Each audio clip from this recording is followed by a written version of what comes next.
All right, conversations with the universe. So, I just want to talk about December 7th, 1941, the Pearl Harbor attack committed by the Japanese that brought the United States into World War II officially. I want to talk about one of our heroes and me as an aviation ordnanceman myself. A guy we've always looked up to. I never had the pleasure of meeting him, but I know many who have. His name is Aviation Ordnance Chief John W. Finn. Born July 24th, 1909, from Los Angeles, California, and passed away 27 May 2010.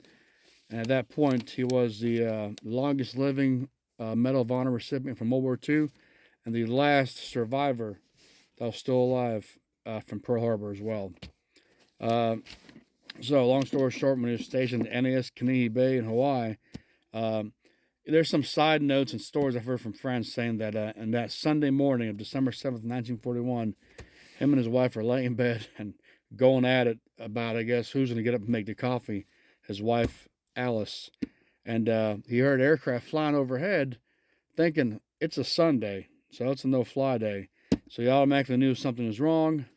They made their way to the flight line. He's the Medal of Honor recipient because he manned a 50 caliber gun mount.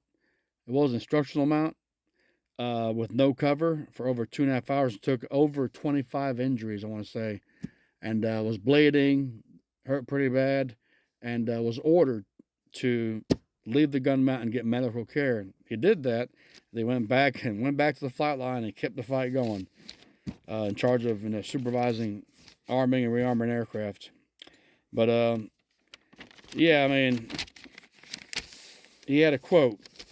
And it goes, "You got to understand, there are all kinds of heroes, but they never got the chance to be one or be put in a hero position." So, and another version of that I've heard is, they're heroes always among us. They just don't know it yet. I've heard that one too. So he was always very humble about, being labeled a hero.